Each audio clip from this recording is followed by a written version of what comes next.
right. Let's see here. And I believe we are live now. So, okay. Joe, I'm here with Joe Hart, who is the Wall Street Journal bestselling author of 13 novels. Is it 13 or now is it 14 with a new one? Oh man. Well, I got a couple like sitting. I'm probably like everybody, like we've got a couple sitting there in the wings and whatnot. So I don't know. Well, Probably. okay.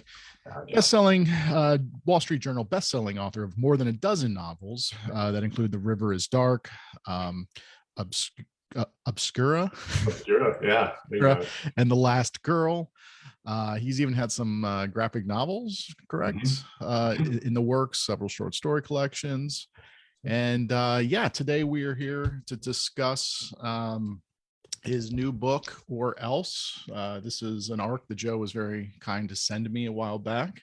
The book right now is in the Kindle First program. So if you're a Prime member, you can download it free to your Kindle, or you can just I think non-Kindle or non-Prime members are able to just buy it actually for $1.99, which is a great deal. And while you're doing it, also buy the audiobook for another $1.99, $4 for the ebook and the audiobook. And that actually then goes to two different sales. I count it as two different sales, so it's always helpful to the author too for our numbers. So anyway, all right, Joe, how are you doing? I'm doing good. Thanks for doing this, having me on and stuff and chatting. It's fun. So yeah. Yeah, absolutely. I'm so happy that you were able to be able to meet with us. Let me see here. I feel like they updated this. Just bear with me. They updated this. Terms of service. No, they updated the thing, and so okay, never mind. I think we're good now. I want to make sure that it's not a split screen, and I don't think it is anymore. So, okay. Anyway, so we're here to talk about your novel, Or Else. We're going to get to that. First, though, how long have I known you? I feel like I've known you for quite a while now, and I honestly was trying to remember. I don't remember how we met. I mean, I know it's probably online, just being the writer community. Yeah. But we've known each other for quite a while now, and I kind of forget how that started. I think you reached out to me after I published River is Dark, which was like I think early 2014 or mid 2014, somewhere in there. So I mean, yeah, we've known each other for like 8 years now, something like that. So it's kind of crazy, but yeah, I think that was one of the first. We started chatting, and I think you had me on, just to kind of chat and talk and whatnot that first time. So yeah. Yeah, absolutely. Well, so I want to talk more about, and I think actually when I used to do a podcast, a very irregular podcast, now this is a very irregular, Facebook Live series. I think we did talk. I think I had you on there, right? We talked about, and then I'm sure we talked about this then, but again, a lot of time has passed. No one probably listened to that podcast when it happened anyway.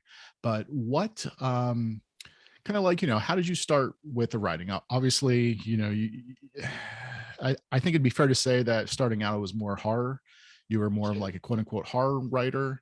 And obviously you've dabbled in a lot of different genres, including science fiction, mystery, and now more kind of suspense thriller. So what kind of got you started into just the writing in general? And then really kind of, I guess, why did you start self-publishing?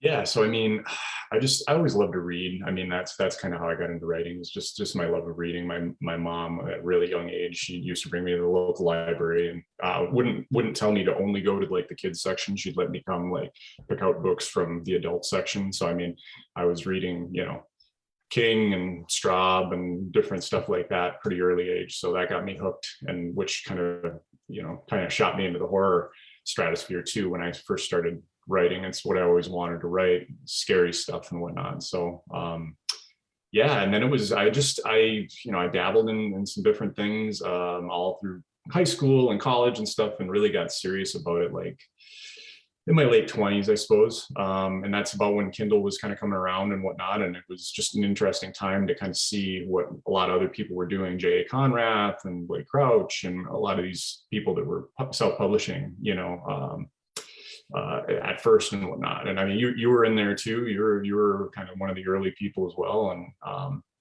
yeah, it just seemed really interesting to be able to kind of go through the whole process without having all of the barriers that I thought were kind of keeping me from doing it in the first place, having an agent, finding, an editor and getting accepted to, a publishing house and things like that. So it was kind of a neat idea to be able to write something and be able to put it out and for people to actually read it and tell you what they think and stuff. So that's kind of how I got into it. I just kind of jumped in and wrote some short stories and then my first novel, and haven't quit since. So yeah. And again, so The River is Dark was more of a kind of a mystery crime type novel. So there was a little bit of a little bit of a divergence from what you had been doing. And then that was the book that, you can correct me if I'm wrong, but that was the book that Amazon Publishing then had noticed, and they reached out to you and basically were like, we want to publish this. Right. And if I remember correctly, and my memory is usually pretty good, well, depending on my wife would say I have selective memory, but I think you had like a book bub. So that was a title that then obviously got the attention because it was in the top 100. Right. And so someone from Amazon had reached out to you. So can you kind of tell us a little bit about that? Yeah, the genre thing, it was like, it's kind of funny because I don't know, story ideas come to me, and at first it was, primarily the horror, genre and stuff. And then I started getting these ideas for these different things, and it's like, it's kind of a weird, like, that didn't really feel like a horror idea, or, it was like, okay, this story doesn't, I could make it into a horror novel, but it didn't feel like one, when the story and the characters kind of started coming and stuff. So yeah, that was kind of my first real departure. And I was like, okay, this is more of a straight thriller, it's just kind of standard and stuff. So yeah, and you're right, it was a book bub. So it's, I think I published in the fall, and then did a book bub a little after the first of the year, and it did pretty well. Yeah, like you said, ran up in the top 100, and that's where my editor at the time, Shersty, she reached out after a couple months. She was kind of new. I think if I remember right, I think my book was one of her first acquisitions, which was kind of cool. So we started out kind of together and stuff. So then it was they decided they wanted to publish River, and then I had a couple other ideas. I started more on I was going to do more of that series, and they were like, okay, that's cool, but do you have other ideas? Do you have any of these other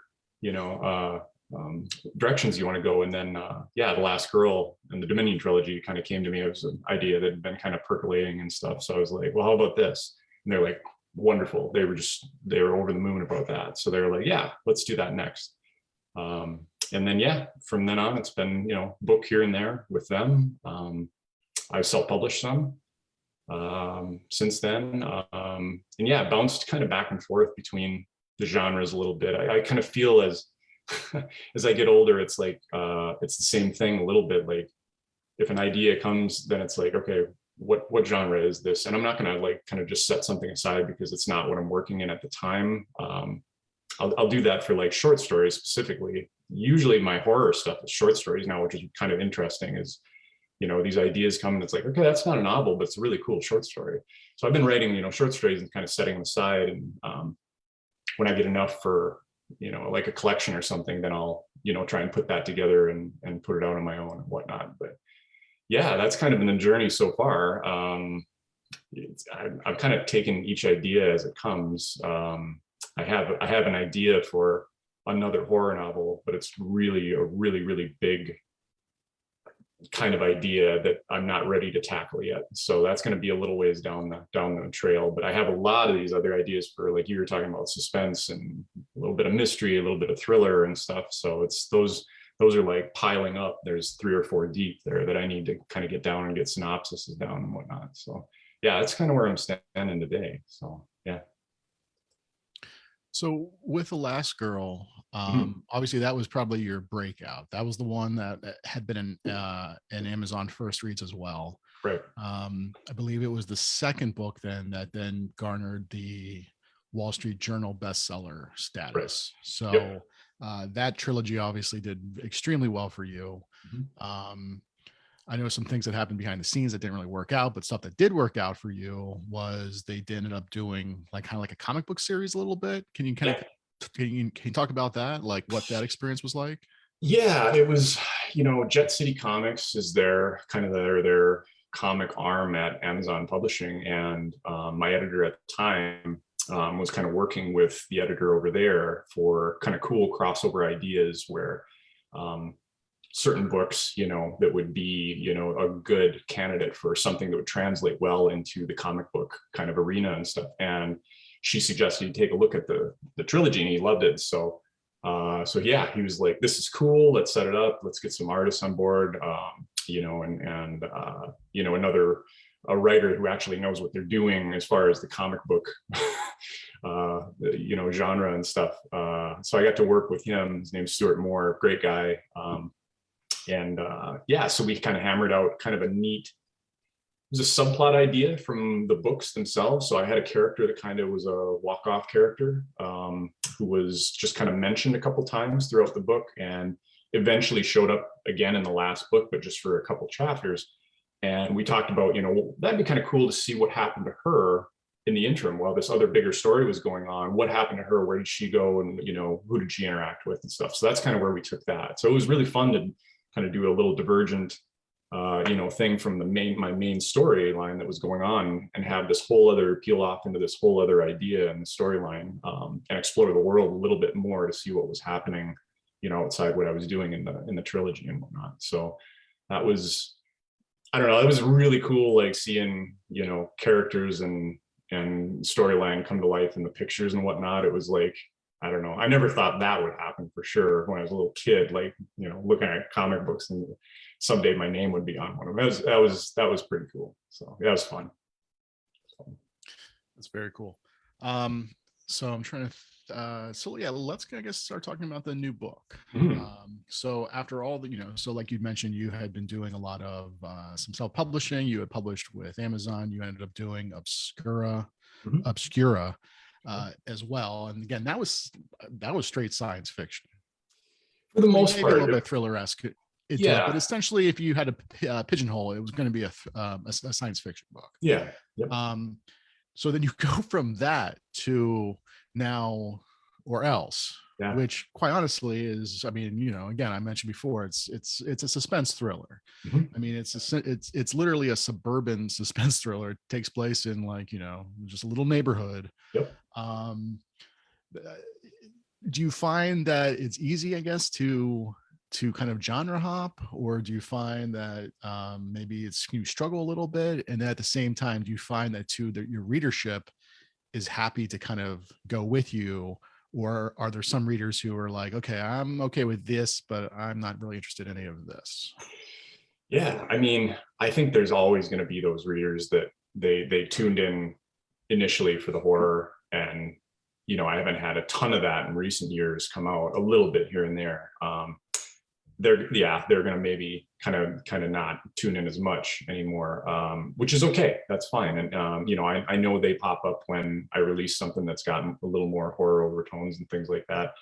But I just kind of like whichever story kind of comes to me at the time. I just try to lean into it with whatever I kind of fall in love with. And this one was kind of funny. It was the setting that started this story. It was, we used to live in a little neighborhood. It was basically a loop that's in the book. It was really close to this kind of this other little development that was building up at the time. And the local neighborhood church sat on this really tall, it was the tallest hill in the neighborhood. And it was overshadowing this little development in this wooded development that was just kind of a dead end loop. And we used to take walks down there with our kids. And I just kept walking around, and I was like, here's all these new houses, and the church is kind of like looming over them. And there's some kids out in the yards, people walking their dogs. And I was like, it just struck me as just this great setting to have all these like kind of weird things going on and behind this normal facade of just a typical neighborhood, which is, just a domestic thriller. It was like you said, it was very, very straightforward. But the setting just kept like sticking with me. So I'd like walk down there and I'm like, okay, what's the story here? What's the story here? And it got to be, it was really, I laughed because um, I would drive through once in a while. And when it's a dead end street, well, it's like I would just kind of cruise through and just kind of look around. And every so often I'd get a little idea for something. So even after we moved out of the neighborhood, every so often I just kind of drive through there and, you know, kind of look around and kind of drive out. Well, this one day there's this older guy standing on his deck, and like he watched me come into the neighborhood, and he was like watching me like a hawk, like driving all the way up. And I turned around in the cul-de-sac and like drove back, and I wasn't hurrying, but I was just kind of like cruising along. And I mean, he was lasered in on me. Like I was not supposed to be there. What are you doing here? And he watched me all the way out of the neighborhood. I'm like, cool, he's a character, or you know, he's going to be somebody in the book, you know, that kind of keeps an eye out on everything that's going on in the neighborhood and stuff. So yeah, it was very much the setting that spurred that one. And I just couldn't get it out of my head. I was like, okay, I got to write about this. So yeah, that's kind of where it started off and went from there. And so the main character is a novelist. And I know that's usually a kind of a trope that a lot of writers do, where they make their main characters also, because again, write what you know. Right. So the main character is a novelist. And this isn't really, I don't think it's really giving much away. I think we can just talk about the book, where he comes to kind of take care of his dad. Mm-hmm. His dad has dementia. Mm-hmm. And he's not living in the same house as his dad, though, but is in the neighborhood. But he's there to kind of take care of him and can't keep an eye on him. Right. And while he's in the neighborhood, he essentially starts up an affair with this woman that he used to know. Right. And she's married. She has mm-hmm. kids. And one day he receives kind of a threatening letter. Mm-hmm. And after receiving this threatening letter, some other stuff happens mm-hmm. that kind of creates a lot of, I guess, tension, for lack of a better word. Mm-hmm. And that's really kind of where the story takes off. Yeah. So was this something that, I mean, what was kind of that, you know, you mentioned before, I think like the setting, you really wanted to write a story kind of set in this place. What specifically was it that you were, you know, was it the idea of, you know, this letter coming out of nowhere? I mean, what was kind of like the inspiration specifically with this story? And is it one of those things too, where I mean, I don't know if we discussed it before, like, do you do you plot out the entire book, or do you just kind of start, you know, so you start with that seed and then you just kind of start, you know, you hit the ground running, and then you don't even really kind of maybe know how the book is going to end, or what, or like, what's that process like for you?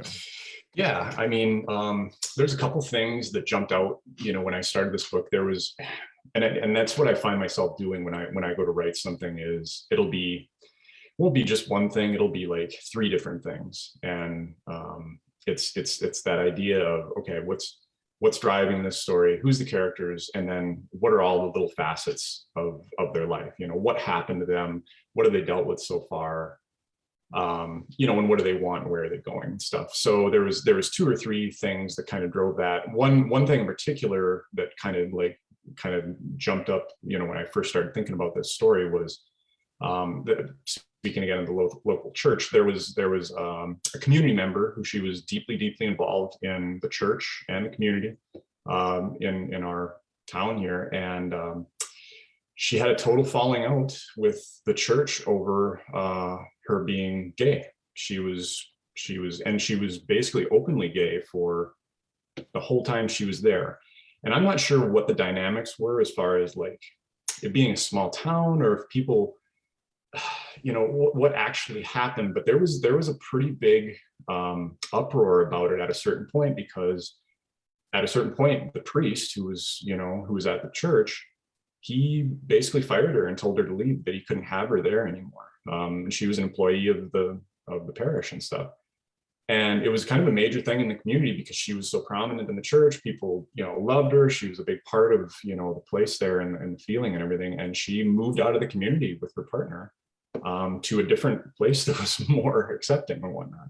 So it was one of these like small town, strange, it just seemed so wrong and just terrible to me. It just really, it pulled the, you know, that nasty underbelly of a small town sometimes up. And it made me think about like, okay, what is this community really made of when you have, you know, part of the people that were fine with her leaving? They didn't want her there. And it really upset me. And I started thinking about it. So this is, you know, there's a little bit of that flavor in the book is, you know, a little bit of this. Who are these people in this small town really? What are they capable of? You know, the biases and the prejudices that people hold. And then, you know, kind of the hypocrisy, especially of like, say, a religion that they kind of hold up in front of them. So that was one thing. Yeah, another thing was, yeah, the dementia aspect that kind of came to me, and I thought, you know, this is it's something I've been really interested in over the years. I explored it quite a bit in Obscura, you know, losing memories and dementia, and kind of how much that creates who we are, and how we interact with, you know, people, everyday lives, reality, all these things. If you're not able to actually remember, you know, certain aspects that are super crucial to who you are. So I thought that was a very interesting aspect, you know, to have Andy's dad suffering from that, and Andy trying to help, but also, you know, knowing this is kind of an inevitable thing that's coming down the road that, you know, like I put one, you know, thing in the book, it was like, you know, we'll stumble across that bridge when we get to it. You know, it's always the thing that's going to come down the pipe and stuff that they have to deal with eventually. So it was a lot of this like familial drama too in the book that I wanted to kind of get in there, that to make it as real as a feeling as it could have. These are, you know, it's a real family dealing with real issues in a real community that has certain really good aspects and good people and people trying to help one another, and other people that are not so good and really kind of shady, and you're not sure how shady they are until you really get into it. And that's kind of what I had my main character do by getting involved with this married woman. He implicates himself in this, you know, in the disappearance, in a murder, all these things that he has no choice but to delve into. And that's what I felt was really compelling, was, you know, him as a character, not having the, you know, having the liberty basically to, you know, just stand aside. He couldn't just stand aside and say, okay, well, I'll let the police handle that. I'm not going to get involved, you know, to save myself or, you know, anybody else. I need to get involved to kind of see this through and whatnot. So I kind of came at it from that perspective, as the average person who's caught up in these kind of crazy situations that they feel like they can't sit by and do nothing. And I liked Andy getting it wrong some of the times. That was the fun part of the book, is he's a crime writer. He's not a crime fighter. He's not a detective. He's not these things. You know, he has certain, you know, avenues to go on and things, you know, instincts to rely on. But it's like anybody is, you know, if you or I set out to like solve a murder or a disappearance, how far would we get? You know, would we make the right assumptions? Would we find the right thread to pull on that would unravel it? And I kind of felt like, you know, half the time, no, you know, he'd come up against it. So that was kind of fun. So yeah. And so the title, was that something that you had from the beginning, like with that note, or is that something that the publisher decided to go with? Because Yeah. I'm going to be honest with you, this was one of those titles where you're like, how's nobody ever used this title before? I even looked on Amazon, and from what I can tell, no book has ever really used this. And Right. for this type of book, you know, or else, it just seems like it's one of those titles where you're like, yeah, no one's ever used that. It's a perfect, like, you know, thriller suspense type title. And I don't know, like how that come about. I'm always curious too about titles. Yeah, I wrote, you know, the note, which is, yeah, I don't want to spoil anything. It's kind of because that is kind of tied into the ending and stuff. But, you know, the note initially that he gets is, you know, you need to stop seeing Rachel, you know, do as I say or else, which is a little melodramatic. You know, it's a little like over the top, but it's definitely one of those, like you say, it's one of the kind of the tropey things in a suspense or a, you know, like a crime novel. So originally I had it titled "Do as I Say," which had a little more meaning too, you know, as the hypocrisy and stuff that was going on in the book. Do as I say, not as I do, that type of thing. But my editor was like, you know, we're feeling like maybe it would work a little better with a little change, you know, here and there. So we went back and forth a little bit, but she's like, what if we took the second half of kind of that threat, you know, instead of do as I say, why don't we do or else? And I was like, that works. That's cool. It's, you know, it's kind of catchy. It's a little shorter, you know, I think it would look good on the cover. So yeah, that's kind of where it came from. So it was, I can't take credit for that one. Yeah, I'm looking here on Amazon, and it does look like there's, I think, a few titles that might be Do As I Say. So Mhm. Mhm. it definitely looks like, the editor made a good choice, because again, yeah, the or else I was like, yeah, it's a really really Mhm. strong title. Mhm. Um, so again, then with the whole like overall mystery though, did you really kind of know from the Mm. beginning who was, because there's a lot going on, it's not very linear. I mean, obviously there's a kind of a complex storyline here, a lot of different threads in play. Do you feel that that was one of those things where you were writing it, it just, certain things were surprising you, maybe characters were doing things you hadn't expected, or again, is that something that you kind of 'cause I know some authors, like you look at someone like Jeffrey Deaver, who he spends months just outlining a Right. book before he even starts writing, Right. whereas you have someone like Harlan Coben, who you know he kind of has a faintest idea of where the story's going to end, but what's going to, he always explains, and I always really love this the explanation where he's going on a road trip from like New York to California. Mhm. He knows where he's starting, he knows where he's going to end up, but what happens during that trip or along the way often surprises him. So Yeah. how did things kind of work for you?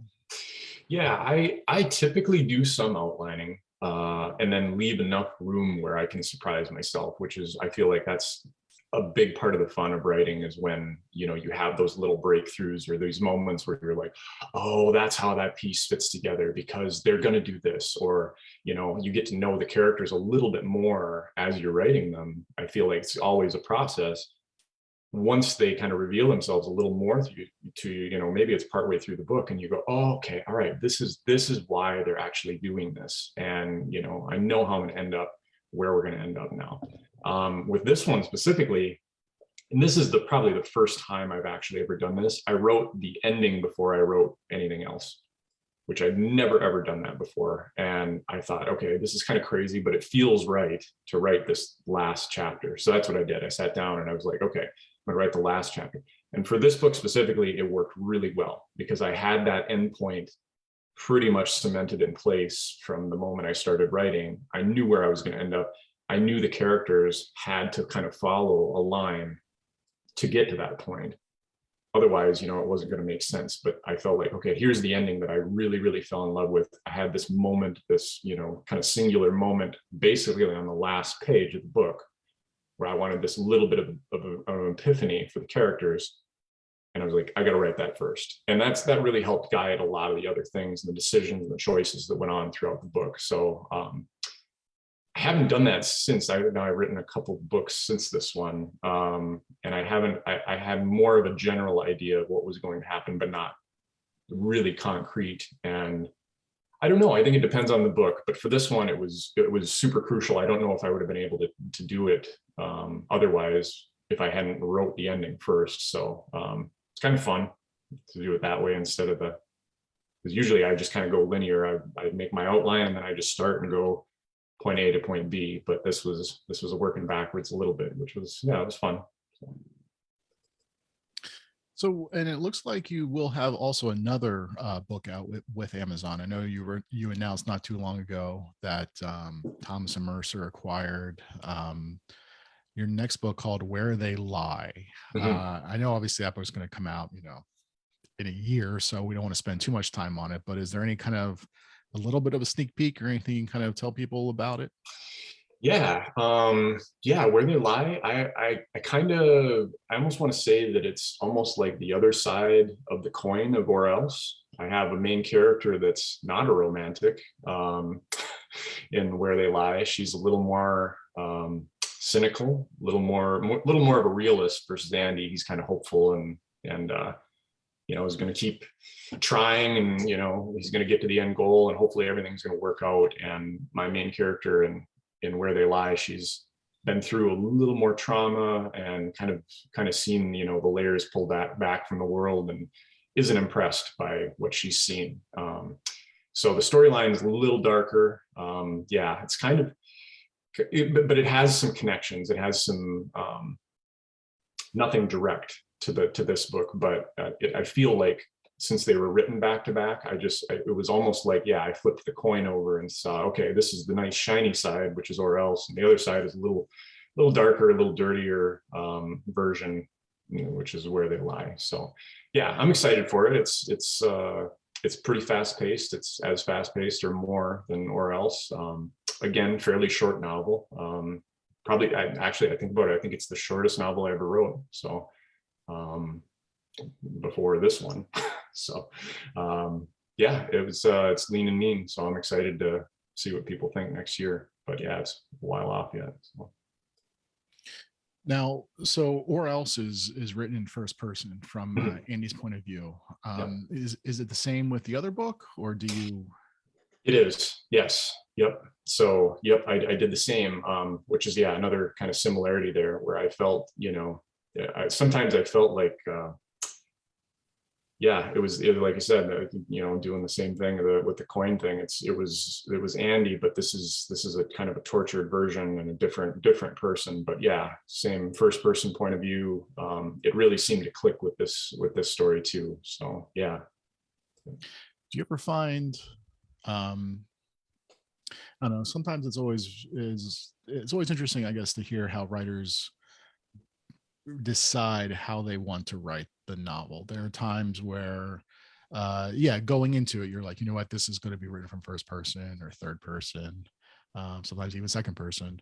Mhm. um but there are times too where you might start, you might get like 50 pages in and you're just like, this is not working. Or maybe it's even like the tense. Yep. I know there are times where I had started writing a book and, it might have been first person, but I might write it in present tense or past tense. And then, as a couple chapters in, I realized it just isn't, doesn't feel right. Mhm. And then I have to kind of go back and, kind of, I don't know. Has that ever really kind of happened to you, or do you ever struggle with that? Because I know there are times too where, you know, it happens and it's not a big deal, but that's also lost time where you basically then have to go back and rewrite, and you have to, it just seems like a lot of lost time. Yeah, yeah, absolutely. No, it's one of the things I definitely struggle with when I first start out because it's like you said, it's you got the decisions with point of view. How are you gonna, whose point of view are you gonna tell it from? And then yeah, tense is another big thing. It's so nice when like a tense jumps out at you and it's like, okay, this is definitely present tense, or you say, okay, a simple thing where okay, I'm going to tell what happened before in past tense and what's happening now in present tense. It's so nice to have that very cut and dried feeling when you start a book. But yeah, no, a lot of times I go into it and it's like, is this right? Is it wrong? Does it feel right? I'll ask my wife. I'll write a few chapters and be like, is this feeling right? Is this the right tense and whatnot? And so yeah, it's definitely one of those things, those choices when you start out. Actually, a book that I co-wrote with Richard Brown a while back. We had to go back through because we got a suggestion from an editor. They're like, if you wrote these sections in present tense, I think it would feel much more, just kind of like the reader is just there with the main character and stuff. Do you guys think you could do that? And we were like, oh yeah, sure, we can do that. So we went back and yeah, it's a little bit of a chore changing everything from, like a past tense to a present tense. But I think it did serve the story, that's gratifying when, you put in that time and effort then to correct it and then it actually works. So, but yeah, for sure, it's one of those things like I think the only thing's worse is like choosing a title like you're talking about. I'm terrible at settling on a title or like finding something that really resonates with me always. So it's like if somebody has a suggestion, I'm like, oh yeah, please, yes, what are your suggestions? So yeah. So besides the book coming out then next year, what else do you have coming up at all, if anything, probably in the next 12 months? I'm a little unsure. I may have like I said, I have a novel kind of waiting in the wings there that hasn't really found a home at a publisher yet. So that may be something I might self-publish here, kind of the midpoint of this year or kind of late this year, depending on timing. So that one's more of like a kind of a gothic suspense thriller, a little bit of mystery mixed in there. So that may be the next thing, but I'm not 100% sure on that because there's still a few things floating around out there. But otherwise, yeah, it'll probably be Where They Lie next spring. So Okay. And so I don't know, what are you reading currently, or you have any good books that that you recently read that you would recommend to others? Man, and I know I think you read this too, The Push by is it Oh God, The Push. Ashley Hunting? I recommend that to everybody. I told my agent about it, and she said she read it in like, I think like a day or two. Oh, She said she loved it. It was, I tell everybody about the book. Now, what's interesting though, I'm not like, I'm like a puppy father. I'm not like a father. Well, one of my friends who had read it, he has 2 or 3 kids. mm, I feel like it affected him differently. sure. And I don't want to give too much away about the book, but essentially it's about a woman who has this kid who is not right.